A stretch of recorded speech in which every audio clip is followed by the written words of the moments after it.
ଯଦୁମଣି ଚିଠି ଦେଖି ରାଜା କହୁଛନ୍ତି ଆରେ ଯଦୁମଣିଙ୍କୁ ଆମେ ତ ଭଲ କଥା କହିଥିଲୁ ଇଏ କଣ ଏମିତି ଲେଖୁଛନ୍ତି। ରାମଚନ୍ଦ୍ର ଶଳା ବାରେ ତୁମ୍ଭ ଆମ୍ବ ପେଟ ମୋର ସ୍ତ୍ରୀର ଭାଇ ଶଳାକୁ ନେଇକି ପୁଣି ଆଣି କହିଲେ ସେ ବୁଝିପାରିଲେନି କବିର କଥାକୁ ବୁଝିବା ପାଇଁ ଗୋଟେ କବି ହବାକୁ ପଡିବ।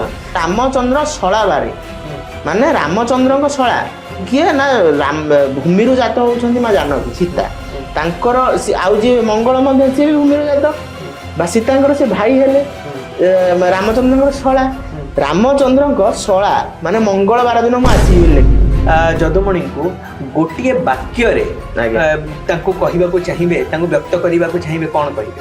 ମୁଁ କହିବି ଭଲେ ଭଲ ଖଣ୍ଟେ ଖଣ୍ଟ ଯେ ନବ ଦୁର୍ବାଦଳ ଶ୍ୟାମଳ କୃପାରୁ ମୋ ନାମ ଉତ୍କଳ ଘଣ୍ଟ ଯେ। ମୋର କବି ପଣିଆକୁ ଆପଣ ଦେଖନ୍ତୁ ମୋର ଭାବକୁ ବୁଝନ୍ତୁ କିନ୍ତୁ ମୋର ଜାତି ବା ଗୋତ୍ରକୁ ଦେଖି ମୋର କାବ୍ୟ ବା ମୋ ରଚନାକୁ କେବେ ହେଲେ ଉପହାସ କରନ୍ତୁ। ସୋସିଆଲ ମିଡିଆରେ ହଉ ମୁଁ ଦେଖେ କିଛି ଜଣ ମୁଁ ବ୍ରାହ୍ମଣ ମୁଁ କ୍ଷତ୍ରିୟ ମୁଁ ଖଣ୍ଡାୟତ ଏହାକୁ ନେଇକି ବଡ ବଡ ଉପଖ୍ୟାନ ଠିକ ଅଛି ଗର୍ବ କରିବା ନିହାତି ଭାବରେ ଦରକାର ମୁଁ କ'ଣ ମୁଁ ସେଥିପାଇଁ ଗର୍ବ କରିବା ଦରକାର କିନ୍ତୁ ଏଇଟା ତମର ଆଇଡେଣ୍ଟିଟି ହବା କଥା ନୁହେଁ ନା ଜମା ନାହିଁ।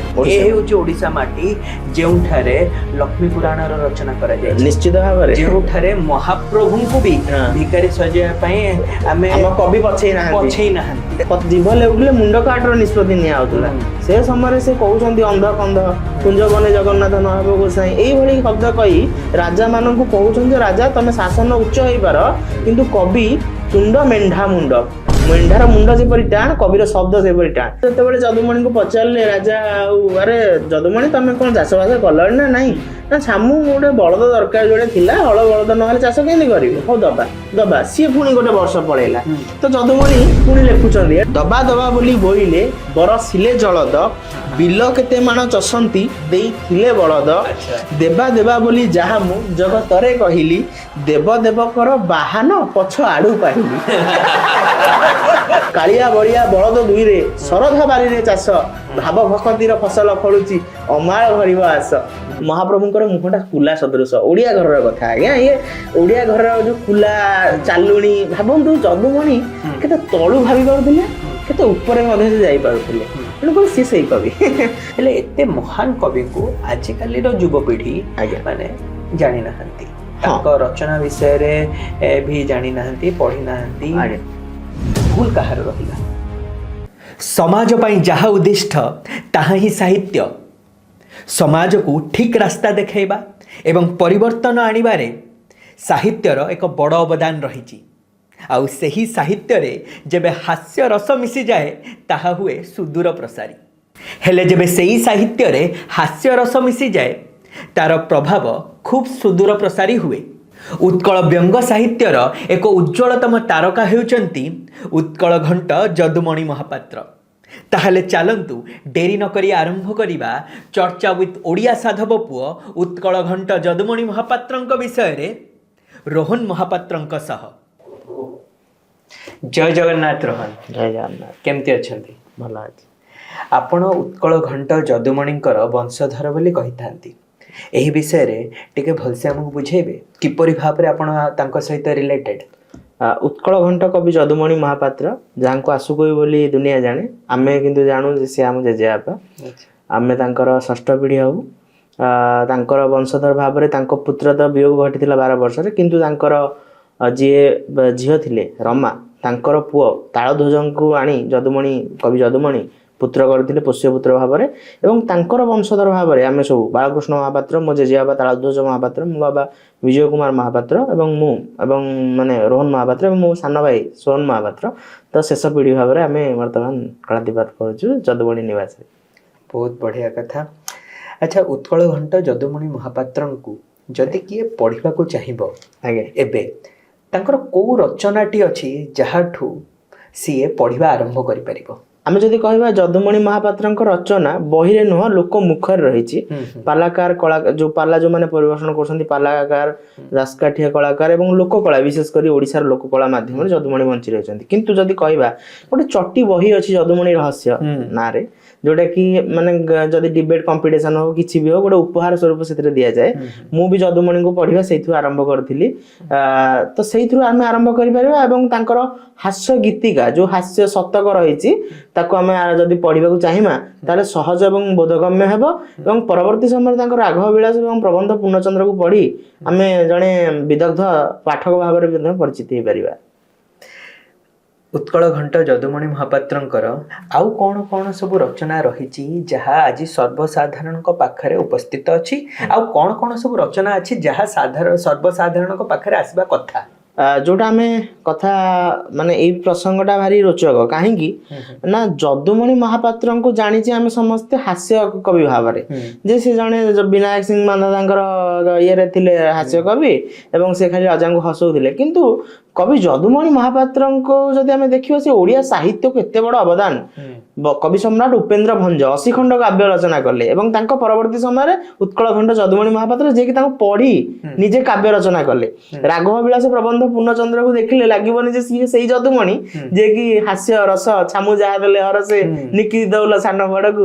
ତ ଯଦୁମଣିଙ୍କୁ ଆମେ ଯଦି ଦେଖିବା, ସେ ସମଗ୍ରିକ ଓଡ଼ିଆ ସାହିତ୍ୟର ବିକାଶରେ ଅଛନ୍ତି ଏବଂ ତାଙ୍କର ଯୋଉ ସଙ୍ଗୀତ ସବୁ ରହିଛି ଓଡ଼ିଆ ସଙ୍ଗୀତ ଜଗତକୁ ମଧ୍ୟ ପରିପୃଷ୍ଟ କରିଛି। ନୀଳାଚଳ କଳାକାର ସତ କିଏ ମିଛ ଦେଲ ଯାହା ନେଲ ତାହା ଏଥକୁ କିମ୍ପାଇଁ ପହା ଦାତା ପଣେ ପତାକା ବାନ୍ଧିଛ, ଯୋଉ ଭାବର ଗୀତ ତାଙ୍କ ପୁତ୍ର ବିୟୋଗରେ ସେ ଲେଖୁଛନ୍ତି, ସେ ସବୁକୁ ପଢିଲେ ଆପଣଙ୍କୁ ଲାଗିବ ଯେ ଇଏ ଯଦୁମଣି। ଆଉ ଆପଣ ଯୋଉଟା କହିଲେ ଆଗକୁ ନିଶ୍ଚିତ ଭାବରେ ଆମ ସମସ୍ତଙ୍କର ଗୋଟେ କାର୍ଯ୍ୟ ରହିଛି, ଯେମିତିକି ଆମେ ଏଇ ପଡକାଷ୍ଟ ମାଧ୍ୟମରେ ଲୋକଙ୍କ ପାଖରେ ପହଞ୍ଚଉଛେ ଯଦୁମଣିଙ୍କ କିଛି କଥା, ଏଇଟା ଆପଣଙ୍କର ଚେଷ୍ଟା, ଖୁସି ଲାଗିଲା। ସେମିତି ଆମେ ମଧ୍ୟ ବ୍ୟକ୍ତିଗତ ସ୍ତରରେ ବିଭିନ୍ନ କାର୍ଯ୍ୟକ୍ରମ ହାତକୁ ନଉଛୁ ଏବଂ ଆଗକୁ ଗୋଟେ ଇଚ୍ଛା ଅଛି ଯେ ବିଭିନ୍ନ ସ୍କୁଲ ସ୍ତରରେ ଆମେ ଯଦୁମଣିଙ୍କ କଥାକୁ ନେଇକି ପ୍ରଚାର ପ୍ରସାର କରିବା। ପିଲାଙ୍କ ମାନେ ଛୋଟ ପିଲାଟିଠୁ ଯଦି ଆରମ୍ଭ ହୁଏ ତାହେଲେ ସେ ବଡ ହେଲେ ନିଶ୍ଚିତ ଭାବରେ ଯଦୁମଣିଙ୍କ ଜାଣିଥିବ ଏବଂ ଯଦୁମଣିଙ୍କ ବିଷୟରେ ପଢିବାକୁ ଚାହିଁବ। ବଢିଆ କଥା। ଉତ୍କଳ ଘଣ୍ଟ ଯଦୁମଣି ମହାପାତ୍ରଙ୍କର ଏକବିଂଶ ଶତାବ୍ଦୀର ସାହିତ୍ୟ ଉପରେ କଣ ପ୍ରଭାବ ରହିଛି? ଯେମିତିକି ଏକବିଂଶ ଆମେ ଯଦି କହିବା ଡେଭଲପମେଣ୍ଟର ଏଠି କଥା ଆସୁଛି, ଆମେ ଯଦୁମଣିଙ୍କୁ ଜଣେ କାଳଜୟୀ ବୋଲି କବି ବୋଲି ମୁଁ କହେ।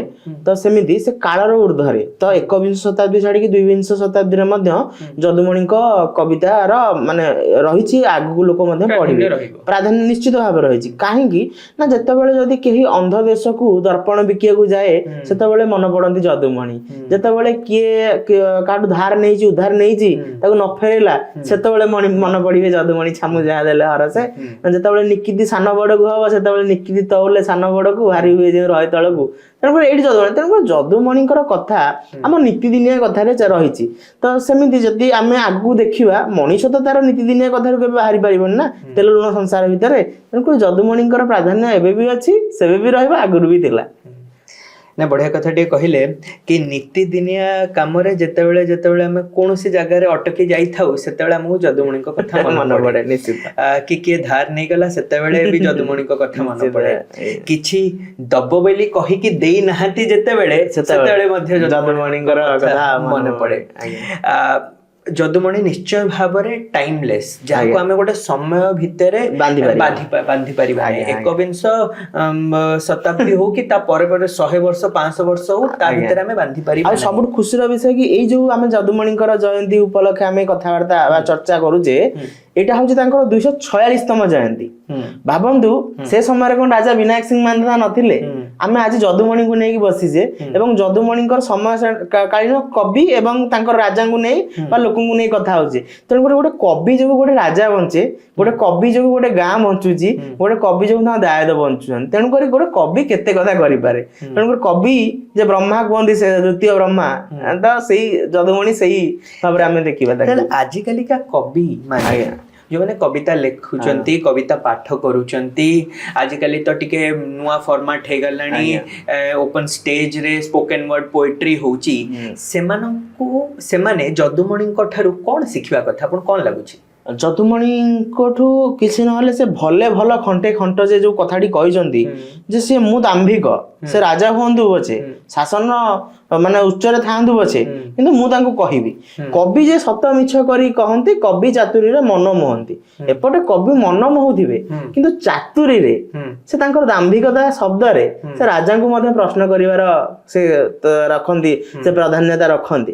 ତେଣୁକରି କବି ମାନେ ସବୁବେଳେ ଯୋଉମାନେ ସମକାଳୀନ କବି ଅଛନ୍ତି, ମୁଁ ତାଙ୍କୁ କହିବି ଯେ ଥରେ ଯଦୁମଣିଙ୍କୁ ପଢନ୍ତୁ ଏବଂ ସେ କେଉଁଭଳି ଭାବରେ ଦାମ୍ଭିକତାର ସହିତ ପ୍ରଶ୍ନ କରିଛନ୍ତି ଶାସନକୁ, ପ୍ରଶାସକକୁ, ଯୋଉ ସମୟରେ ଜିଭ ଲେଉଟିଲେ ମୁଣ୍ଡ କାଟର ନିଷ୍ପତ୍ତି ନିଆଯାଉଥିଲା ସେ ସମୟରେ ସେ କହୁଛନ୍ତି ଅନ୍ଧ କନ୍ଧ କୁଞ୍ଜବନେ ଜଗନ୍ନାଥ ନହେବ ଗୋସାଇଁ ଏଇଭଳି ଶବ୍ଦ କହି ରାଜା ମାନଙ୍କୁ କହୁଛନ୍ତି ଯେ ରାଜା ତମେ ଶାସନ ଉଚ୍ଚ ହେଇପାର କିନ୍ତୁ କବି ତୁଣ୍ଡ ମେଣ୍ଢା ମୁଣ୍ଡ ମେଣ୍ଢାର ମୁଣ୍ଡ ଯେପରି ଟାଣ କବିର ଶବ୍ଦ ସେପରି ଟାଣ ତେଣୁକରି କବି ଯଦି ଜଣେ ହବାକୁ ଚାହିଁବେ ତାହେଲେ ନିଶ୍ଚିତ ଭାବରେ ଭଲେ ଭଲ ଖଣ୍ଟେ ଖଣ୍ଟ ଯେ ମାନେ ନିଜକୁ ଦାମ୍ଭିକତାର ସହିତ ସାମ୍ନାରେ ରଖିବାକୁ ପଡିବ ଏବଂ ଶାସକକୁ ସବୁବେଳେ ପ୍ରଶ୍ନ କରିବାକୁ ପଡିବ କାହିଁକିନା ସେ ଉତ୍ତରଦାୟୀ ଅଛନ୍ତି ସେଥିପାଇଁ ନା ତେଣୁକରି କବିମାନେ ସବୁବେଳେ ଆଜି କଣ କି ତେଲିଆଙ୍କ ସଂଖ୍ୟା ବଢିଛି ଯୋଉଟା କି ମତେ ଆଶ୍ଚର୍ଯ୍ୟ କରେ ଆମେ ମାନେ ଚାଟୁକାରିତାକୁ ବହୁତ ଭଲ ପାଉଛେ କିନ୍ତୁ ଦାମ୍ଭିକତାର ଆମ ରକ୍ତରୁ କୁଆଡେ ହଜିଗଲା ଭଳି ଲାଗୁଛି ଯଦୁମଣିଙ୍କୁ ଦେଖିଲେ ଚାଖି ଖୁଣ୍ଟିଆଙ୍କୁ ଦେଖିଲେ ମନେ ପଡେ ଯେ ଆମ ଜାତି କେତେ ବଡ ଥିଲା ଆମ ସାଧବ ପୁଅ ଯାଇକି ନବାଣିଜ୍ୟ କରି ଆମ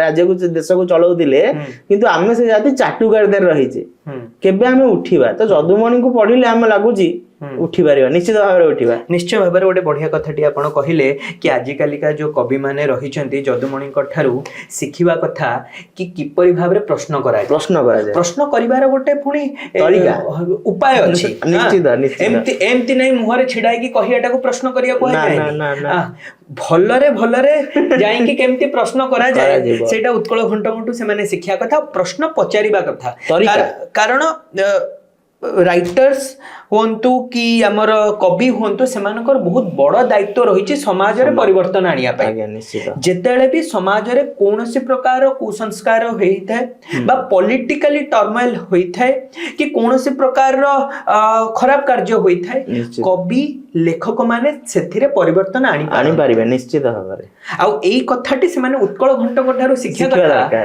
କି କେମିତି ହସେଇ ମଜାରେ ସେମାନେ ଏଇ ପରିବର୍ତ୍ତନକୁ ଆଣିପାରନ୍ତି ପ୍ରଶ୍ନ କରିପାରନ୍ତି ଯିଏ ସେତେବେଳେ ସମୟରେ ରାଜାଙ୍କୁ ପ୍ରଶ୍ନ କରିପାରୁଥିଲେ ଆପଣ ଚିନ୍ତା କରିପାରୁଛନ୍ତି ସେ ସମୟରେ ତ ଲ ଅର୍ଡର ମାନେ ଏମିତି ନଥିଲା କି ଏବେ ତ PM को प्राइम मिनिस्टर को भी किछि कहिदेले तम ऊपर किछि एक्शन हेले भी गोटे लीगल प्रोसीजर अछि तमे तम कथा व्यक्त करि परिबो सेतल तो मुंडो काट हे जाउथि सीधा मुंडो काट निष्पत्ति सेतल भी से कहले मेंढा मुंडो माने कवि तुंडा मेंढा मुंडो कथा रे अछि एटा हां देन कि आम कथा एते शक्तिशाली रहि छि आज्ञा निश्चित भाबे आपण जदि उत्कल घंट जदुमणि को गोटिए वाक्य रे तांको कहिबा को चाहिबे तांको व्यक्त करिबा को चाहिबे कोन कहिबे मु कहबी भले भल खंटे खंट जे नव दुर्बादल श्यामल कृपारु मो नाम उत्कल घंट जे से कहउछन जे मु भल लोक को भल खराब लोक को खराब नव दुर्बादल जे मोर प्रभु इष्ट हयग्रीव ठाकुर तांको जोगु मु माने उत्कल घंट तांको मते के दबा दरकार नै मु उपाधिभुक्त हेबिनी कहा द्वारा राजा गोटु पाइले राजा कहे मो पई लेख गजपति जदि देउछन से कहबे कि मोर जदुमणि मोर टिके भणति कर दोथिबो मु भी बंचिबा दरकार किंतु गोटे कवि से निजको बंचेबाकू चाहिछन्ति ताको प्रभु को बंचेबाकू चाहिछन्ति प्रति समय रे से जगन्नाथ को नै महाप्रभु को नै जो बड़ी भाबरे विगलित होइछन्ति हम आलोचना निश्चित भाबरे तांकर करि परिबा आपण एठी हयग्रीवंकर कथा उठैले बहुत कम लोक जानिथिबे जे जदुमणि महापात्र हयग्रीवंकर उपासना करूथिले कारण बहुत कम जगह रे ही हयग्रीवंकर उपासना हेथाय आपण टिके कहि परिबे कोन पई जदुमणि महापात्रे हयग्रीवंक उपासना करूथिले हयग्रीव किए आ हयग्रीवंकर मंदिर कोठी अछि निश्चित भाव में ओडिशा रे हयग्रीवंक मंदिर कम अछि किंतु श्रीमंदिर रे हमर हयग्रीवंक मंदिर मध्ये रहिछि किंतु छोट आकार रहि जोथि हमें महाप्रभु दर्शन कला बेले तांको जानि पारने किंतु आजिरु जानिमा जे हयग्रीव किए त एई कथा परे हमें निश्चित भाव में हयग्रीवंक प्रति टिके हमर भक्ति भाव आसीबो तबे जदुमणिकर पिला दिनटा से गंजाम रो आठगडे जन्म हेले जदुकृष्णଙ୍କ नामरु जदुकृष्ण जो देवता थिले तांकर कृपारु से जन्म ग्रहण कले बोली तांको ना हला जदुमणि हां तो जदुमणि जेतेबेले नयागढ़ आसुचंदी संप्रति विनायक सिंह मानधाता जेतेबेले तांकर पिता मुकुंद महापात्र को डाकुचंदी जे आस तमे तो शिल्पी आम नयागढ़ रे गोटे मंदिर तयारी हेबं तार मूर्ति तमे गढिबो राधा मोहन जीव मंदिर आज भी अछि और राधा मोहन जीव आज भी बसचंदी जदुमणिकर बापांकर हाथ स्पर्श रे एबे भी से माने बहुत सुंदर देखा जांदी से विग्रह तेनु करी तो ए जिंसटा आसीबार कथा तो सी जेतेबेले नयागढ़ आसुचंदी पाठ पढुचंदी नयागढ़ रो मानधातापुर गोटे अच्छी ब्राह्मण शासन सेठी सी पाठ पढ़ुछंती पिलाळ चाटशाळी तांकर सेठी कटिची एवं सेठी सरीबा परे जदुमणि को से गुरु कहउछंती जे जदुमणि जदि तमे କବି ହେବା ପାଇଁ ଯୋଉ ତମର ଆସନା, କାହିଁକିନା ତାଙ୍କର ପିଲା ବେଳୁ ସେ ଜଣେ କବି ହେବାର ମାନେ କଣ ବାସନା ରଖିଛନ୍ତି। ସେ ପିଲା ବେଳୁ କହୁଛନ୍ତି ଇଟା ମାଟି ଝଙ୍କା ଝାଟି ଛିଣ୍ଡା ପଟିରେ ଗୋବରା ମା ଯା ଚହଟି, ତ ଏଇଟା ସବୁ ତାଙ୍କର ପିଲା ବେଳୁ ସେ। କିନ୍ତୁ ତମେ ଯଦି କବି ହେବାକୁ ଚାହୁଁଛ ତମେ ଐଶୀ ପ୍ରତିଭା ହେବାକୁ ପଡିବ, ତମେ ଉପାସନା କରିବାକୁ ପଡିବ। ତମେ କଣ ନା ବିଷ୍ଣୁ ଚକ୍ର ଗ୍ରାମରେ ବାହିନୀପତି ଗୁରୁ ଯୋଉ ଅଛନ୍ତି ତାଙ୍କ ପାଖକୁ ଯାଅ, ସେ ତମକୁ ସଂସ୍କୃତ ପଢେଇବେ। ସଂସ୍କୃତ ପଢେଇ ସାରିବା ପରେ ତାର ସବୁ ବାଟ ସେ କରିଦେବେ। ସେଇଆ ହେଲା ସଂସ୍କୃତ ପାଠ ପଢି ସାରିବା ପରେ ଗୁରୁ ବାହିନୀପତି ତାଙ୍କୁ ନେଇ ଉପାସନା କେମିତି ହବ ବତେଇ ଦେଲେ, ଏବଂ ବତେଇ ଦେଲା ପରେ ଯଦୁମଣି ଉପାସନା କଲେ। ଏବଂ ହୟଗ୍ରୀବ ଯାହାଙ୍କୁ ଆମେ ଯେମିତି ଆମେ ସରସ୍ୱତୀ ହଉଛନ୍ତି ଜ୍ଞାନର ଦେବୀ ବା ଆମର ପାଠର ଦେବୀ, ସେମିତି ଜ୍ଞାନର ଦେବତା ଭାବରେ ବିଷ୍ଣୁଙ୍କର ଆଉ ଏକ ସ୍ୱରୂପ ହୟଗ୍ରୀବ, ଯାହାଙ୍କର ମୁହଁ ଘୋଡା।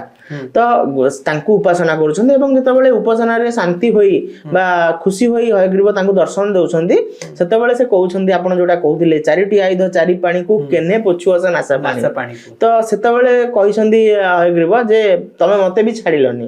ତତ୍କ୍ଷଣାତ କବିତା ଆମେ କହୁଛେ ଆଶୁ କବି କାହିଁ କୁହାଯାଏ ଯଦୁମଣିଙ୍କୁ? ଆଶୁ କବି ଇଏ ତ ଆଶୁ କବି। ଜଣେ ଯଦି ଆମେ କାହା କାମ ଥିବ ଆମେ କାହା ପାଖରେ, ମୁଁ ଯଦି ଆପଣଙ୍କୁ ଦେଖୁଛି ଭାଇ ଆପଣଙ୍କ ପାଖରେ ଏଇ କାମ ଥିଲା, ମୁଁ ସିଧା କହିଦେବି। ସେ ତାଙ୍କ କାମ ଭୁଲି ଯାଉଛନ୍ତି, ସେ କଣ ପାଇଁ ଆରାଧନା କରୁଛନ୍ତି ସେଇଟା ଭୁଲି ଯାଉଛନ୍ତି, କିନ୍ତୁ ସେ ତାଙ୍କ କବି ପଣିଆକୁ ଭୁଲୁ ନାହାନ୍ତି। କବିତା ଚାତୁରୀରେ ସେ ଠାକୁରଙ୍କର ବି ମନ ମୋହୁଛନ୍ତି। ତେଣୁକରି ସେଥିପାଇଁ ସେ କବି ଯଦୁମଣି ଆମେ ଆଙ୍କୁ 250 ବର୍ଷ ପରେ ଆଲୋଚନା କରୁଛେ। ନିହାତି ଭାବରେ କୁହାଯାଏ ଯଦୁମଣିଙ୍କ କବିତାରେ ହସ ଯେତିକି ରସ ସେତିକି। ନିଶ୍ଚିତ ଭାବରେ। କଣ ପାଇଁ? ହସ ମାନେ ତାଙ୍କର ଯୋଉ ଆମେ ଯେମିତି କଥା ହଉଥିଲେ ଛାମୁ ଯାହା ଦେଲେ ହରସ ଭଳି ଅନେକ ହାସ୍ୟ ଶତକ, ତାକୁ ଶୁଣିଲେ ସମସ୍ତଙ୍କୁ ଲାଗେ ଯେ ଯଦୁମଣି ହଉଛନ୍ତି ହାସ୍ୟ ରସର କବି। କିନ୍ତୁ ତାଙ୍କର ପ୍ରବନ୍ଧ ପୂର୍ଣ୍ଣଚନ୍ଦ୍ର ଓଡିଆ ସାହିତ୍ୟକୁ ଯୋଉ ବଳିଷ୍ଠ ଦାନ ରହିଛି, ତାକୁ ଯଦି ଆମେ ପଢିବା ଲାଗିବ ଯେ ଇଏ ସଂସ୍କୃତ କାବ୍ୟଟିଏ ସତେ।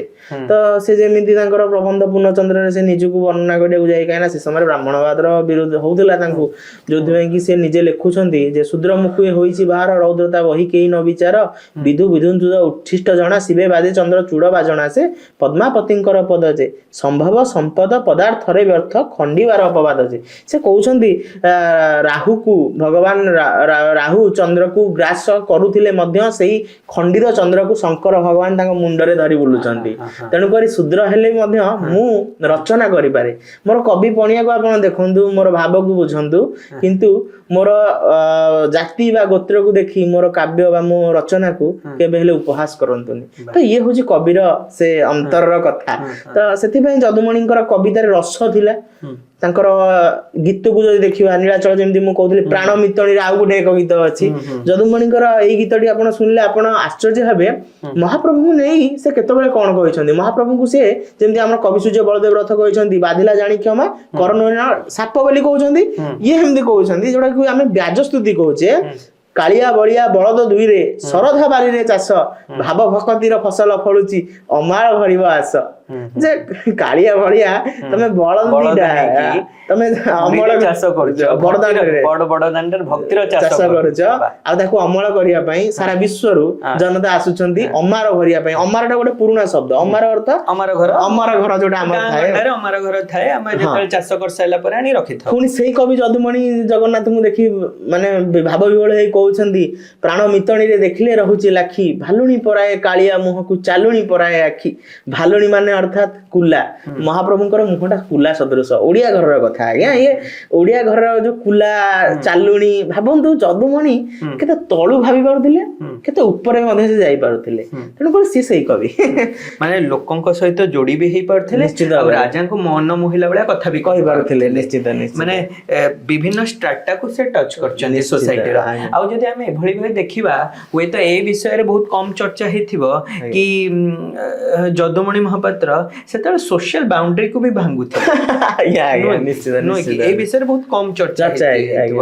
ଯେତେବେଳେ ସେ କହୁଛନ୍ତି କି ମୁଁ ଶୂଦ୍ର ବୋଲି କି ଚିନ୍ତା କରନି, ସେ କଥା ଚିନ୍ତା କରନି, ତମେ ଚିନ୍ତା କର ମୋ ଭିତରେ ସେ ଭକ୍ତି ଭାବ ଅଛି, ମୋ ଭିତରେ କବି ପଣିଆ ଅଛି, ମୁଁ ଯଦି ଲେଖିବାର ସାମର୍ଥ୍ୟ ମୋ ପାଖରେ ଅଛି, ମୁଁ କୋଉ ଜାତି ଗୋତ୍ରରେ ବନ୍ଧା ନୁହେଁ।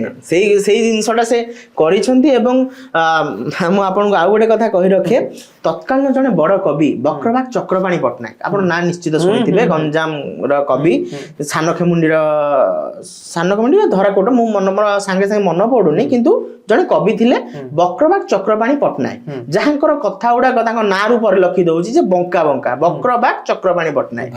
ତ ସିଏ ଯେତେବେଳେ ନୟାଗଡ଼ରେ ଯଦୁମଣିଙ୍କ ସହିତ ଭେଟ ହଉଛନ୍ତି, ଯଦୁମଣି ତାଙ୍କୁ ଉତ୍ସୁକତା ସହିତ ପଚାରୁଛନ୍ତି ଯେ କବି ଆପଣଙ୍କ ପରିଚୟ, ସେ କହୁଛନ୍ତି ମୋ ନାଁ ଅମର କୋଷ ବିଷ୍ଣୁ ପର୍ଯ୍ୟାୟରେ ଅଛି।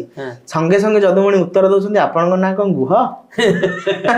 ତ ବକ୍ରବାକ୍ ଚକ୍ରପାଣି ପଟ୍ଟନାୟକ କହୁଛନ୍ତି ତମେ କଣ ଯଦୁମଣି? କାହିଁକି ନା ସେ ସେତେବେଳେ ଜାଣିଛନ୍ତି ଜଣେ ଯୁବକ ନୟାଗଡ଼ରେ ଯିଏ କି କାବ୍ୟ ଚର୍ଚ୍ଚା କରୁଛି, ତାଙ୍କ ସହିତ ମୋର ଇଚ୍ଛା ଅଛି, ସେଥିପାଇଁ ନୟାଗଡ଼ ଆସିଛନ୍ତି କିନ୍ତୁ କହି ପାରୁନାହାନ୍ତି। କିନ୍ତୁ ଯଦୁମଣିଙ୍କୁ ସେ ଏବେଠୁ ଚିହ୍ନିଲେ। ସେଇ ଯଦୁମଣି ଯେତେବେଳେ ରାଜସଭାରେ କବି ପଣ୍ଡିତ ଗଣଙ୍କ ସହିତ ବସି ଯଦୁମଣିଙ୍କୁ ସେ ଗୋଟେ ପ୍ରଶ୍ନ କରୁଛନ୍ତି ଯେ ଯଦୁମଣି ମୋ ସହିତ ତମେ କାବ୍ୟ ଆଲୋଚନା କରୁଛ, ମତେ ଗୋଟେ କଥା କୁହ ଯେ ବଧୂ ଶ୍ୱଶୁର କେଉଁ ସମୟରେ ବଧୂ ଶ୍ୱଶୁର ସଙ୍ଗ ଇଚ୍ଛା କରେ? ଆଚ୍ଛା, କେଉଁ ସମୟରେ ଗୋଟେ ବହୁ ଶ୍ୱଶୁର ସଙ୍ଗ ଇଚ୍ଛା କରିବ, ଶୁଣିଲା ବେଳକୁ ଆମକୁ ଟିକେ ଅଜୀବ ଲାଗୁଛି। କିନ୍ତୁ ଯଦୁମଣି ତାର ଉତ୍ତର ଦେବାକୁ ଯାଇ କହୁଛନ୍ତି ଦ୍ରୁପଦ ନନ୍ଦନା ଚାରୁ ସୁଖେସି ଭୀମ ବର ସଙ୍ଗେ ସୁରତେ ରସି ଗବାକ୍ଷ ମାର୍ଗରେ ବସି ବିରସେ ଲୋଡେ ସେତେବେଳେ ପବନ ଖୁସେ। ସେହି ସମୟରେ ବଧୂ ଶ୍ୱଶୁର ସଙ୍ଗ ଇଚ୍ଛା କରେ। ଦ୍ରୌପଦୀ ପବନର ପୁଅ ହେଲେ ଭୀମ, ତାଙ୍କର ସିଏ ପତ୍ନୀ ହେଲେ ଦ୍ରୌପଦୀ। ଦ୍ରୌପଦୀଙ୍କ ସହିତ ଯୋଉ ରାତିରେ ରତିକ୍ରୀଡ଼ା ହୋଇଛି, ସେ ଯୋଉ ସ୍ୱେଦ ବା ଝାଳ ବହୁଛି ତାକୁ ସେ ଶୁଖେଇବା ପାଇଁ ଝରକା ପାଖରେ, ଦେଖନ୍ତୁ କେମିତି ଭିଜୁଆଲାଇଜ ହଉଛି କଥାଟା ତାଙ୍କର କବିତା ମାଧ୍ୟମରେ ଆମେ କେମିତି ଭିଜୁଆଲାଇଜ କରିବୁ ଯେ ଗୋଟେ ଝରକାଟେ ଅଛି, ଦ୍ରୌପଦୀ ବସିଛନ୍ତି, ତାଙ୍କର ଝାଳ ଜର୍ଜରିତ ଦେହରେ ସେ ବସି ସେ ପବନ କେମିତି ମୋ ଦେହରେ ପବନ ଟିକେ ବାଜିଗଲେ ମୋ ଦେହରୁ ଝାଳ ଦିଗ ଶୁଖିଯିବ। ତ ସେ ଏଇଭଳି କହିକି ଯଦୁମଣି ସମସ୍ତଙ୍କୁ ସଭାସଦ ମାନଙ୍କୁ ଆଶ୍ଚର୍ଯ୍ୟ କରିଦେଇଥିଲେ ଯେ ଯୋଉ ବକ୍ରବାକ୍ ଚକ୍ରପାଣି ପଟ୍ଟନାୟକ ଯେତେବେଳେ ପଚାରୁଛନ୍ତି ଯେ କେଉଁ ସମୟରେ ବଧୂ ଶ୍ୱଶୁର ସଙ୍ଗ ଇଚ୍ଛା କରେ, ସମସ୍ତେ ଭାବିଲେ ଯେ ଯଦୁମଣି ଏ କଥାରେ କଣ ଉତ୍ତର ଦେବେ। ତାପରେ ଏଇଟା ବି ଯୋଉ କବି ପଚାରୁଛନ୍ତି ଆଉ ଜଣେ କବିଙ୍କୁ, ଏଇଟା କଣ ସତରେ ଏମିତି କିଛି ଅଛି? ତ ସେଇ ସମୟରେ ଯଦୁମଣି ଏଇଭଳି ଏକ ଉତ୍ତର ଦେଇ ବକ୍ରବାକ୍ ଚକ୍ରପାଣି ପଟ୍ଟନାୟକଙ୍କୁ ଚୁପ୍ କରାଇ ଦେଇଥିଲେ। ଏବଂ ସେଇଠାରୁ ସମ୍ଭବତଃ କୁହାଯାଏ ସେଇଠାରୁ ସେ ନୟାଗଡ଼ର ରାଜକବି ଭାବରେ, ଉତ୍କଳ ଘଣ୍ଟ ଆଶୁକବି ଯଦୁମଣି ମହାପାତ୍ର ଭାବରେ, ରାଜକବି ଭାବରେ ସେ ଉପାଧିଭୁକ୍ତ ମାନେ ରାଜ ଦରବାରରେ ଆସନ ପାଇଲେ ଏବଂ ସେବେଠୁ ସେ ରାଜାଙ୍କ ସହିତ ଜଣେ ସମ୍ପର୍କରେ ଭଲ ହେଇପାରିଲେ। ତ ଏଇଭଳି ଭାବରେ କବି ଯଦୁମଣି ତାଙ୍କର କବିତା ମାଧ୍ୟମରେ ପାଣ୍ଡିତ୍ୟ ଯେତିକି ଥିଲା ରସ ସେତିକି ଥିଲା, ଜଣେ ସେତିକି ନ ପଢେ ଯେତିକି ଥିଲା ରସ ମଧ୍ୟ ସେତିକି ଥିଲା, ଲୋକମାନଙ୍କ ପାଇଁ ବାର୍ତ୍ତା ମଧ୍ୟ ସେତିକି ଥିଲା, ରାଜାଙ୍କ ପାଇଁ କଟାକ୍ଷ ମଧ୍ୟ ଥିଲା। ଆଚ୍ଛା, ଗୋଟେ ଏଇଥିରୁ ମନେ ପଡିଲା, ରାଜା ଦେବେ ବୋଲି କହିଥିଲେ, ଆଜ୍ଞା ଆଜ୍ଞା ଆଜ୍ଞା, ବଳଦ ଦେବେ ବୋଲି କହିଥିଲେ, ଦେଇ ନଥିଲେ। ସେଇଟା ଯଦୁମଣିଙ୍କର ଯୋଉ ଛାମୁ ଯାହା ଦେଲେ ହରସେ ପାଉ ପାଉ ଗଲା ବରସେ କଥାଟା ଆମେ ସମସ୍ତେ ଶୁଣିଛେ। ଏବେ କଣ ହେଲା, ଛାମୁ ଯାହା ଯେତେବେଳେ ଲେଖିଲେ ସିଏ, ସେତେବେଳେ ଗୋଟେ ଜମିଟେ ମିଳିଗଲା, ବର୍ଷେ ଗଲା। ଯେତେବେଳେ ଯଦୁମଣିଙ୍କୁ ପଚାରିଲେ ରାଜା, ଆଉ ଆରେ ଯଦୁମଣି ତମେ କଣ ଚାଷ ବାସ କଲଣି ନା ନାଇଁ? ନା ଛାମୁ ଗୋଟେ ବଳଦ ଦରକାର ଯୋଉଟେ ଥିଲା, ହଳ ବଳଦ ନହେଲେ ଚାଷ କେମିତି କରିବେ? ହଉ ଦବା। ସିଏ ପୁଣି ଗୋଟେ ବର୍ଷ ପଳେଇଲା। ତ ଯଦୁମଣି ପୁଣି ଲେଖୁଛନ୍ତି, ଏଇଟା ଛାମୁ ଯାହା ଦେଲେ ହରସେ ପରବର୍ତ୍ତୀ ସମୟରେ ଏ କବିତା ଆସୁଛି ଯେ ଦବା ବୋଲି ବୋଇଲେ ବରସିଲେ ଜଳଦ, ବିଲ କେତେ ମାଣ ଚଷନ୍ତି ଦେଇଥିଲେ ବଳଦ, ଦେବା ବୋଲି ଯାହା ମୁଁ ଜଗତରେ କହିଲି, ଦେବକର ବାହାନ ପଛ ଆଡୁ ପାଇଲି। ତେଣୁକରି ଯଦି ଆମେ ବୁଝିବାକୁ ଚାହିଁବା, ସେ ରାଜା କହୁଛନ୍ତି ଦବା, ଆରେ ଯଦୁମଣି ଦବା, ରହିଯାଅ, ଦବା ଏଇଥିଲେ ମୁଁ ଚାଷ କରିସାରଣି, ତମେ ଦବା କହୁଛ ସିନା, ଇଆଡେ ବରସିଲେଣି ଜଳଦ, ବର୍ଷା ହେଲାଣି, ବିଲ କେତେ ମାଣ ଚଷନ୍ତି ଦେଇଥିଲେ ବଳଦ, ଦେବା ବୋଲି ଯାହା ମୁଁ ଜଗତରେ, ରାଜା ବିନାୟକ ସିଂ ମାନ୍ଧାତା ଦେବେ, ବଳଦ ଯୋଉଟେ ଦେବେ ମୁଁ ଚାଷ କରିବି। ଆରେ ଯଦୁମଣି କାହିଁ ତମର ବଳଦ? ଯଦୁମଣି ହେଲାଣି, ତମେ ରାଜାଙ୍କର ତମେ ପ୍ରିୟ ଭାଜନ ନୁହଁ, ରାଜା ବୋଧେ ଆଉ କାହାକୁ ଖୋଜିଲେଣି ତମ ବଦଳରେ। ଏଟା ଗୋଟେ ଯଦୁମଣିଙ୍କ ଇଗୋକୁ ମାନେ ଯୋଉ କହନ୍ତି ବାଧିଗଲା, ଯେ କହୁଛନ୍ତି ରାଜା ମୁଁ କହି ବୁଲିଲି ଯେ ଆପଣ ଦେବେ ମତେ ବଳଦ, କିନ୍ତୁ ଲୋକ ମତେ ବର୍ତ୍ତମାନ ଭର୍ସନା କଲେଣି ଯେ ଯଦୁମଣି ତମ କଥାରେ ଆଉ କିଛି ନାହିଁ, ରାଜା ତମକୁ ପଚାରୁନାହାନ୍ତି, ସେଥିପାଇଁ ଦଉନାହାନ୍ତି। ଯୋଉ କବିର ଗୋଟେ ଭିତରର କୋହ ବି ଏ କବିତାରେ, ସେ କଣ ଶେଷକୁ କହୁଛନ୍ତି, ଦେବଙ୍କର ବାହାନ ପଛ ଆଡୁ ପାଇଲି। ତେଣୁକରି ଏଇଭଳି ଭାବରେ ଭାରି ଖରାପ ଲାଗିଥିବ। ନିଶ୍ଚୟ ଦିଟା କଣ 4-5 ନିଶ୍ଚିତ ଭାବରେ ଯଦୁମଣିଙ୍କର ଏଇ ଯୋଉ ମାନେ ବଳଦର ଉପାଖ୍ୟାନ ପରେ ସେ ଚାଷ କରିଛନ୍ତି ଏବଂ ସେଇ ଜମିକୁ ଆଜି ଆମର ଯେତେବେଳେ ସେଇ ଜମି ଅଛି, ଆମେ ଖୁସି ଅନୁଭବ କରୁଛୁ ଯେ ଏଇ ଯଦୁମଣି ଏଇ କଥା ପାଇଁ ଜମିତିକ ପାଇଛନ୍ତି। ସେ ମାଟି ଅଲଗା ଯଦୁମଣିଙ୍କ ଘରେ ରହିବା, ଯଦୁମଣିଙ୍କର ଜମିରେ ଚାଷ କରିବା, ଯଦୁମଣିଙ୍କ ଜାଗିର ଚିତ୍ରକଳାରେ ଆଜି ବି ବଞ୍ଚିବା। ହଁ, ଯଦୁମଣି ଚିତ୍ରକାର ମଧ୍ୟ ଥିଲେ, ନିଶ୍ଚିତ ଭାବରେ ସୁନ୍ଦର ଚିତ୍ର ମଧ୍ୟ କରୁଥିଲେ, କାରଣ ତାଙ୍କ ପିତା ଶିଳ୍ପୀ ଥିଲେ, ନିଶ୍ଚିତ, ଆଉ ସେ ଚିତ୍ରକାର ଥିଲେ। ଆଜ୍ଞା, କବିତା ପାଇଁ ସେ ହୁଏତ ଆଜି ପ୍ରସିଦ୍ଧି ଲାଭ କରିଛନ୍ତି, ଚିତ୍ରକାର ଭାବରେ ତାଙ୍କୁ ବହୁତ କମ ଲୋକ ଜାଣିଥିବେ, ସେ ବିଷୟରେ ଟିକେ କହିବେ? ନିଶ୍ଚିତ ଭାବରେ। ମୁଁ ଯଦି କହିବି କବି ଏବଂ ଚିତ୍ରକର, ଆମେ ସାଧାରଣତଃ ଏଇ କଥା ଯେତେବେଳେ ଆସେ ଯେ କବି ହେଇଥିବେ ଚିତ୍ରକର ହେଇଥିବେ, ଆମେ ରବୀନ୍ଦ୍ରନାଥ ଟାଗୋରଙ୍କୁ ଜାଣୁଛେ ଯେ କି ବଙ୍ଗୀୟ, ଆମେ ଶ୍ରୀନିବାସ ଉଦ୍ଗାତାଙ୍କୁ ଜାଣୁଛେ, ତାର ଯଥେଷ୍ଟ ପୂର୍ବରୁ 1781 ମସିହାରେ ଜନ୍ମ ଗ୍ରହଣ କରିଥିଲେ ଉତ୍କଳ ଖଣ୍ଡ କବି ଯଦୁମଣି ମହାପାତ୍ର, ଯିଏ କି ଜଣେ ଚିତ୍ରକର ଥିଲେ ଏବଂ କବି ଥିଲେ, ଯାହାଙ୍କୁ ଆମେ ହୁଏତ ଅଳ୍ପ ବହୁତ ମନେ ରଖିଛେ କିନ୍ତୁ ଚିତ୍ରକର ଭାବରେ ତାଙ୍କୁ ଜାଣିନେ। ତ ଆମେ ଏଇଠି କହିବା ଯେ ଚିତ୍ରକର ଭାବରେ ସେ ଜଣେ ଏତେ ଭଲ ଚିତ୍ରକର ଥିଲେ, ତାଙ୍କର ଚିତ୍ର ସବୁ ଆଜି ବି ଆମ ଘରେ ରହିଛି। ନୟାଗଡ଼ ଜଗନ୍ନାଥ ମନ୍ଦିରରେ ଯୋଉ ବିଗ୍ରହ ବସିଛନ୍ତି ତାକୁ ସେ ସମୟରେ ଚିତ୍ର କରୁଥିଲେ। ଆଜି ପଞ୍ଚମ ପିଢିରେ ମୋ ବାବା ମଧ୍ୟ ଯାଇ ସେଠାରେ ଚିତ୍ର ଅଙ୍କନ କରୁଛନ୍ତି। ଆଗକୁ ଆମେ ମଧ୍ୟ ସେ କଳାରେ ମାନେ ସେ ଜାଗାକୁ ଯିବୁ ଏବଂ କଳାକାରିତା ଆମର ଦେଖେଇବୁ। ତ ଏଇ ସବୁ ଜିନିଷଟା ହଉଛି ଯଦୁମଣିଙ୍କର ଦାନ ଆମ ପାଇଁ। ଯଦି କହିବେ ଆପଣ ଯଦୁମଣି ଆପଣଙ୍କୁ କଣ ଦେଇକି ଯାଇଛନ୍ତି, ଯଦୁମଣି ଆମକୁ ଗୁଡାଏ ପ୍ରଶଂସା, ଗୁଡାଏ ଗର୍ବ କରିବା ପାଇଁ ଲେଖା ଆଉ ତାଙ୍କର ଚିତ୍ରକଳାକୁ ଦେଇକି ଯାଇଛନ୍ତି। ଆଉ ପୋଥି ସମଗ୍ର ଓଡିଶାକୁ ଦେଇକି ଯାଇଛନ୍ତି, ନିଶ୍ଚିତ ଭାରତ ବର୍ଷକୁ ନିଶ୍ଚିତ। ଆପଣ ଯୋଉ ଏଠି କହୁଥିଲେ, ମୁଁ ମନେ ମନେ ଗୋଟେ ଜିନିଷଟି ମୁଁ ମଝିରେ ବି କହିଥିଲି କି ଯଦୁମଣି ସେ ସମୟରେ ସୋସିଆଲ ବାଉଣ୍ଡରୀ କୁ ବ୍ରେକ୍ କରିଥିଲେ। ଏଇଟା ହିଁ ତ ଓଡିଶା ମାଟି, ଯେଉଁ ମାଟିରେ କବି କହୁଛି ମୁଁ ଶୂଦ୍ର ବୋଲି ଚିନ୍ତା କରନି କି ମୁଁ କୋଉ ଜାତିରୁ, ମୋ ଲେଖା ଜାତି ଗୋତ୍ର ଭିତରେ ଆବଦ୍ଧ ନୁହଁ। ଏ ହଉଛି ଓଡିଶା ମାଟି, ଏ ହଉଛି ଓଡିଶା ମାଟି ଯେଉଁଠାରେ ଲକ୍ଷ୍ମୀ ପୁରାଣର ରଚନା କରାଯାଇଛି, ନିଶ୍ଚିତ ଭାବରେ ଯେଉଁଠାରେ ମହାପ୍ରଭୁଙ୍କୁ ବି ଭିକାରୀ ସଜେଇବା ପାଇଁ ଆମେ କବି ପଛେଇ ନାହାନ୍ତି। ଆମେ ପଛେଇ ନାହାନ୍ତି। ଆଜି ଯେତେବେଳେ କଥା ଉଠେ କି ଜାତି ଉପରେ, ଗୋତ୍ର ଉପରେ, ମୁଁ ସବୁବେଳେ ଚିନ୍ତା କରେ କି ଆମେ ଓଡିଶା ମାଟିରେ ଜନ୍ମ ହେଇ, ଏ ପବିତ୍ର ମାଟିରେ ଜନ୍ମ ହେଇ ଯୋଉଠାରେ ଲକ୍ଷ୍ମୀ ପୁରାଣ ଲେଖା ହେଇଛି, ଯୋଉଠାରେ ଯଦୁମଣି ଜନ୍ମ ଗ୍ରହଣ କରିଛନ୍ତି, ଯୋଉଠି ଆଦିକବି ସାରଳା ଦାସଙ୍କର ଜନ୍ମ ହୋଇଛି, ଆମେ ସେଠି ଜାତି ଗୋତ୍ର ଭଳି ଛୋଟ ବିଚାର ଭିତରେ ରହିବା କଣ ଠିକ? କେବେ ଠିକ ନୁହଁ। ଏଇ ସବୁ ଜିନିଷକୁ ତ ସେଥିପାଇଁ ସେ ସମୟରେ ସେ ବିରୋଧ କରୁଥିଲେ। ଯଦୁମଣି ଜଣେ ଭିଜନାରୀ କବି ବୋଲି ମୁଁ ଭାବେ। ସେ 250 ବର୍ଷ ପରେ କଣ ଘଟିବ ସେଇ ଜିନିଷଟାକୁ ସେ କହିଦେଇ ଗଲା ଭଳିଆ ମତେ ଲାଗେ। ତ ସେ ସେଇ ଜିନିଷଟାକୁ ସେ ସମୟରେ କହିକି ଯାଇଛନ୍ତି। ଆଉ ଆମେ ଯୋଉମାନେ ଯୋଉ କହନ୍ତି ବଡ ବଡ ଗଲେ ବେସର ବାଟି ଆସି ସାନ ହେଲେ ଫସର ବାଟି, ଆମେ କଣ କହିବା? ସେମାନେ ତ କହିଦେଇକି ଯାଇଛନ୍ତି। ଆମେ ଆପଣଙ୍କୁ ଲାଗୁନି ଏବେ ସେମିତି କବିଙ୍କର କିଛି ଅଭାବ ହେଇଗଲାଣି? ନିଶ୍ଚିତ ଭାବରେ। ସେଥିପାଇଁ ତ ଆମର ଭାରସାମ୍ୟ ହରଉଛେ ନା ଆମେ ବର୍ତ୍ତମାନ। ଆମେ ଓଡିଆ ବୋଲି ଗର୍ବ କରିପାରୁନେ, ଆଠୁ ଅସୁବିଧାଟା କଥାରେ ଆଉ କଣଟେ ଅଛି?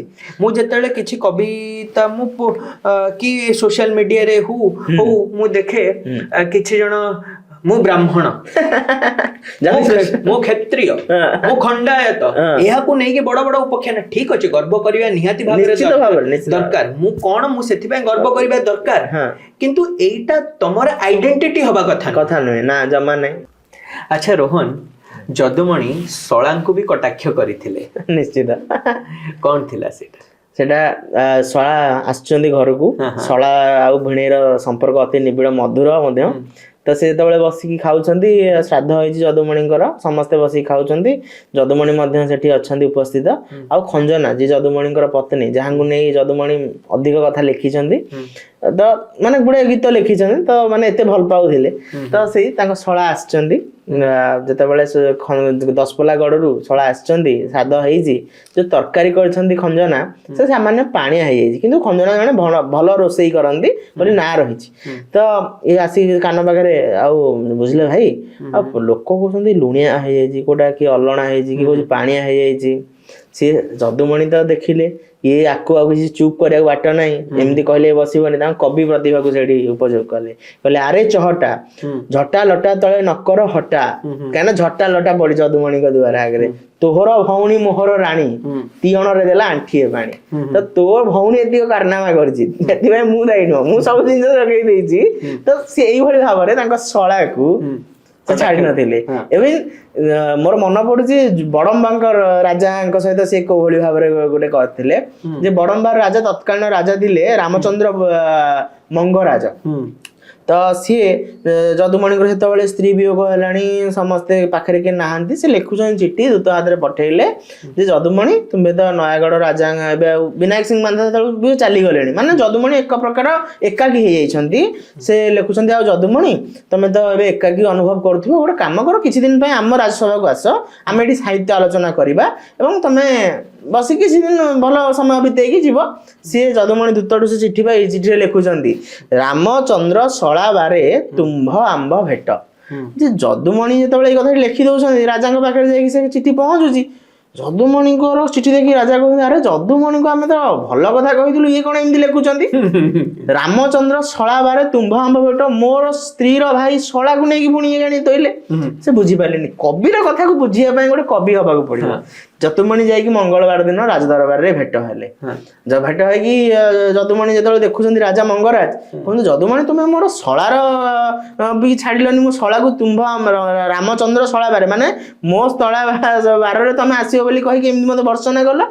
ନା ଛାମ ଆପଣ ବୁଝି ନ ପାରିବେ ବୋଲି କଣ ମୋର ଭୁଲ, କଣ ନା ରାମଚନ୍ଦ୍ର ଶଳା ବାରେ ମାନେ ରାମଚନ୍ଦ୍ରଙ୍କ ଶଳା କିଏ ନା ଭୂମିରୁ ଜାତ ହଉଛନ୍ତି ମା ଜାନକୀ ସୀତା, ତାଙ୍କର ଆଉ ଯିଏ ମଙ୍ଗଳ ମଧ୍ୟ ସିଏ ବି ଭୂମିରୁ ଜାତ ବା ସୀତାଙ୍କର ସେ ଭାଇ ହେଲେ ରାମଚନ୍ଦ୍ରଙ୍କର ଶଳା। ରାମଚନ୍ଦ୍ରଙ୍କ ଶଳା ମାନେ ମଙ୍ଗଳବାର ଦିନ ମୁଁ ଆସିବି ବୋଲି ଲେଖିଥିଲି, ବାରେ ମଙ୍ଗଳବାରେ ମୁଁ ଆସିବି ବୋଲି ଲେଖିଥିଲି। ତ ଏଇଭଳି ଭାବରେ ଯଦୁମଣି ତାଙ୍କର ଯୋଉ ଶବ୍ଦ ଚାତୁରୀରେ ରାଜାଙ୍କୁ ମଧ୍ୟ ମୋହିତ କରୁଛନ୍ତି। ଏବଂ ରାଜା ମଧ୍ୟ ବିନାୟକ ସିଂହ ମାନ୍ଧାତା ଗୋଟେ ସମୟରେ ପଚାରୁଛନ୍ତି ଯଦୁମଣି କଣ ଖାଇକି ଆସିଛ? ସେ ପୁଣି କହୁଛନ୍ତି, ଗୋଟେ କବି ପୁଣି ସେଇ କବିତାର ଉତ୍ତର ଦବ ନା, ପିଲାଟି ଦିନରୁ ମୁଣ୍ଡରେ ଟୋପି, କୃଷ୍ଣ ଅବତାରେ ମୋହିଲେ ଗୋପୀ, ରାମ ଅବତାର ରାବଣ ମାରି, ଆଜି ହେଇଥିଲା ସେଇ ତରକାରୀ। ରାଜା କହୁଛନ୍ତି ଯଦୁମଣି କଣ ପଚାରିଦେଲେ ତମେ କଣ କହିଯାଉଛ। ମାନେ ଦେଖନ୍ତୁ କାବ୍ୟିକ ଢଙ୍ଗରେ ଯୋଉଟା ଆମର ବାଉଁଶ କରଡି, ଆମ ଦଶପଲ୍ଲା ନୟାଗଡ଼ରେ ଏଇଟା ଗୋଟେ ଭାରି ପ୍ରସିଦ୍ଧ ଖାଦ୍ୟ, ତ ଏବେ ବି ମିଳୁଛି ସେଇଟା। ବାଉଁଶର ଯେତେବେଳେ ପିଲାଟି ଗଜା ବାଉଁଶରେ ଗୋଟେ ଟୋପି ହେଇଥାଏ, ଯେ ପିଲାଟି ଦିନରୁ ମୁଣ୍ଡରେ ଟୋପି, କୃଷ୍ଣ ଅବତାର ମୋହିଲେ ଗୋପୀ, ଭଗବାନ ଶ୍ରୀକୃଷ୍ଣ କୃଷ୍ଣ ଅବତାରରେ ସେ ବଇଁଶୀ ଧରିକି ମୋହିଦେଲେ 16,000 ଗୋପୀଙ୍କୁ। ରାମ ଅବତାର ରାବଣ ମାରି, ସେଇ ବାଉଁଶରେ ରାବଣକୁ ମଧ୍ୟ ବଧ କଲେ। ଆଜି ମୁଁ ସେଇ ତରକାରୀ ଖାଇକି ଯାହାକୁ ବ୍ୟବହାର କରିଥିଲେ କୃଷ୍ଣ ମୋହିବା ପାଇଁ, ବଂଶୀ ବାଦନ କରିଥିଲେ, ସେ ବଂଶୀ ଆଉ ରାମ ଯୋଉ ଧନୁ ଚଲେଇଥିଲେ ସେଇଟା ବି ଯୋଉଥିରୁ ତିଆରି ହେଇଛି ତାକୁ ମୁଁ ଖାଇକି ଆସିଛି। କିଏ ବୁଝିବ ସେ କଥା? ନିଶ୍ଚିତ ଭାବରେ। ଆଚ୍ଛା, ଏଇ କଥାରୁ ଆଉ ଗୋଟେ କଥା ବି ମୋର ମନେ ପଡିଲା, ଯଦୁମଣି ନବବଧୂଙ୍କୁ ଭାଉଜ କହିକି ସମ୍ବୋଧନ କଲେ। ଯଦୁମଣି ସେ ସମ୍ପର୍କ ଯୋଡିଆରେ ମାହିର, ତ ଯୋଉଠିକି ଯାଇଛନ୍ତି। ଆଉ ଯଦୁମଣି ହଉଛନ୍ତି ଓଡିଶାର କବି। ଆମେ ସମସ୍ତେ ବହୁ ଜଣଙ୍କର ମନରେ ଥାଏ ଯଦୁମଣି ନୟାଗଡ଼ର ଜଣେ କବି, ତାଙ୍କୁ ଓଡିଶାର ବୀରବଲ ବୋଲି କହନ୍ତି, କିନ୍ତୁ ଯଦୁମଣି ହଉଛନ୍ତି ଉତ୍କଳ ଘଣ୍ଟ। ସେ ଭାରତ ବର୍ଷର କଣ ପୃଥିବୀର ସେ ଉତ୍କଳ ଘଣ୍ଟ, ଦ୍ୱିତୀୟ ନାସ୍ତି, ତାଙ୍କର ଦ୍ୱିତୀୟ କେହି ନାହିଁ। ତ ସେଇ ଯୋଉ ସ୍ୱତନ୍ତ୍ରତାକୁ ସେ ବଜାୟ ରଖି ବିଭିନ୍ନ ସମୟରେ ବିଭିନ୍ନ ଲୋକଙ୍କ ସହିତ ସେ ସମ୍ପର୍କ ବାନ୍ଧିଛନ୍ତି। ରଥଯାତ୍ରା ଯାଇଛନ୍ତି ଦେଖିବାକୁ କବି, ନବବଧୂକୁ ଦେଖି ଭିତରେ ଗୋଟେ ପ୍ରେମ ଜାଗରଣ ହେଲା, ଯେହେତୁ ବିବାହିତ ବିବାହ ଆଉ କରିପାରିବେନି, କହିଲେ କି ଆକୁ ଭାଉଜ ବନେଇଦେବି।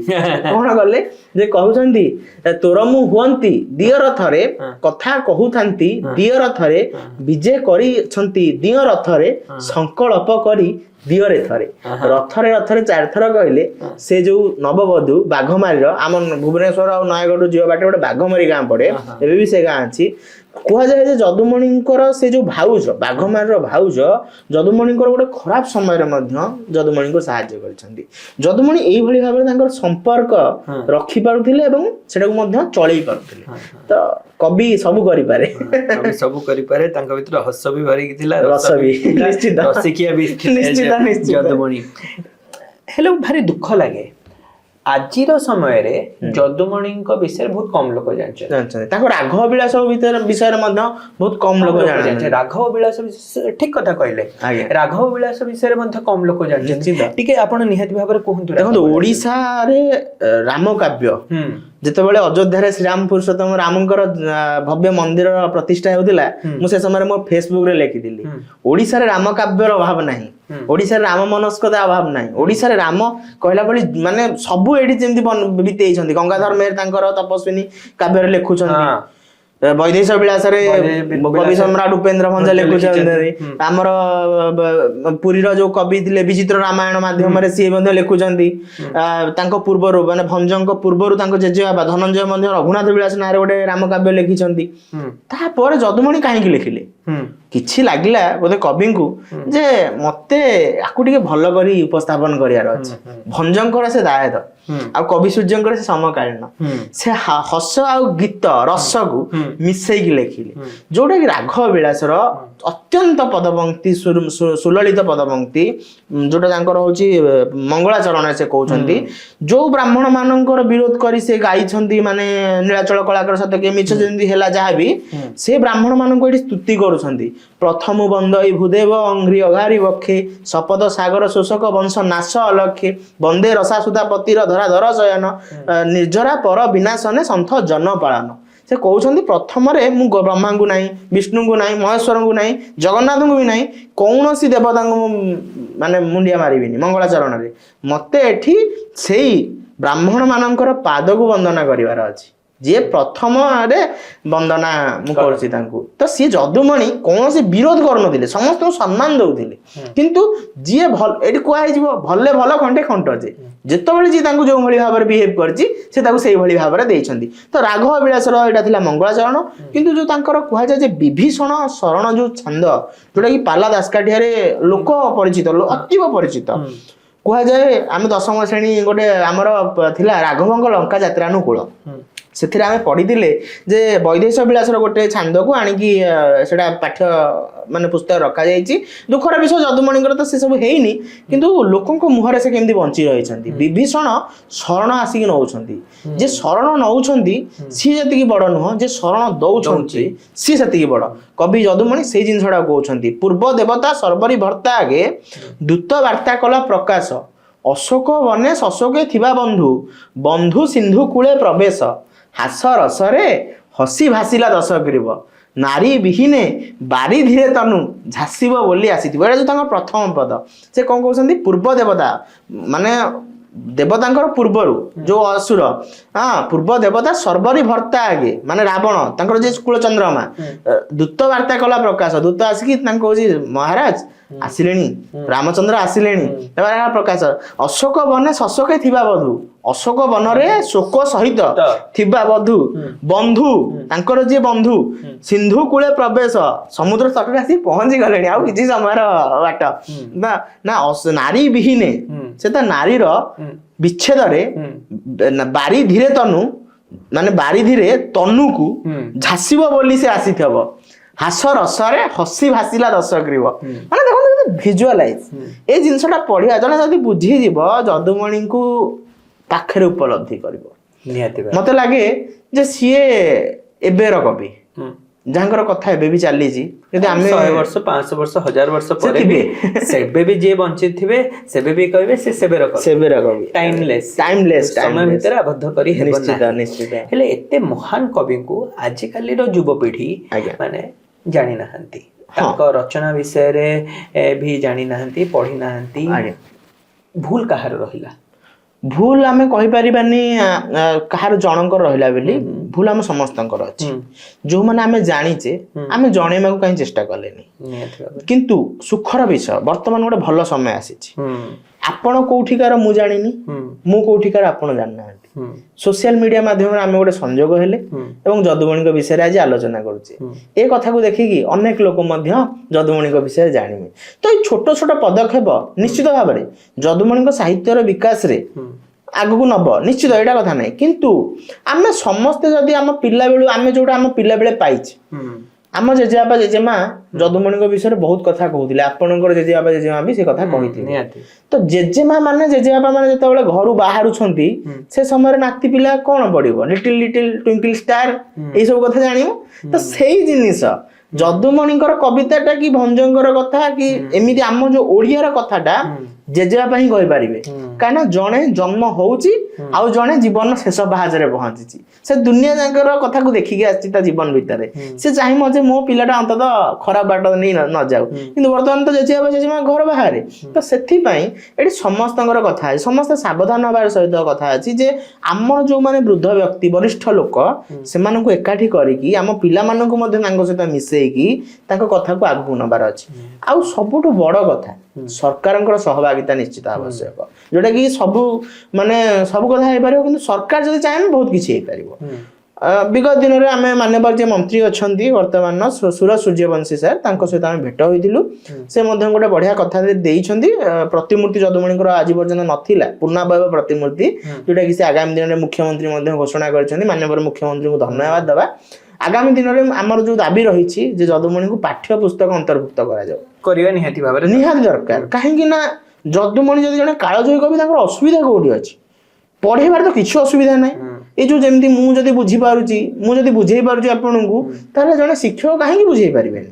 ଆଉ ଏଇଟା କେବଳ ଓଡିଆ ମିଡିୟମରେ ନୁହେଁ, ଇଂରାଜୀ ମିଡିୟମରେ ମଧ୍ୟ ପ୍ରତ୍ୟେକଟି ସ୍କୁଲରେ ମୁଁ କହିବି କି ଭଞ୍ଜ ସାହିତ୍ୟ ବିଷୟରେ ହଉ, ଆମର ଯଦୁମଣିଙ୍କ ବିଷୟରେ ହଉ, କବି ସୂର୍ଯ୍ୟ ଦେବରଥଙ୍କ କଥା କୁହନ୍ତୁ ହଉ, ସମସ୍ତଙ୍କ ବିଷୟରେ କିଛି ପଢା ହଉ ନିହାତି ଭାବରେ। ମେନ୍ ହଉଛି ତାଙ୍କର, ମୁଁ କହିବା କଥା ଯେ ଏମାନଙ୍କ କ୍ୟାରେକ୍ଟରକୁ ଦେଖାଯାଉ।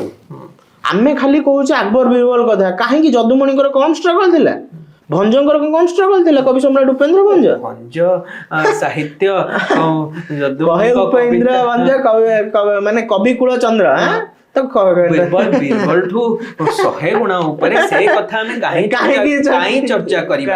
ଖାଲି ଆମେ ଯେହେତୁ ଗୋଟେ ଲୋକ ମୁଖରେ ହେଇଯାଇଛି ଅକବର ବୀରବଲ କଥା, ସେଥିପାଇଁ ଆମେ ଯଦୁମଣିକୁ ବୀରବଲଙ୍କ ସହିତ ତୁଳନା କରାଯାଉଛି, ଯୋଉଟା କି ଜମା ବି ନୁହେଁ, ତୁଳନୀୟ ନୁହେଁ। ସେ ସ୍ୱତନ୍ତ୍ର, ସିଏ ତାଙ୍କଠୁ, ସେ ବୀରବଲଙ୍କଠୁ ବହୁତ ଉପରେ।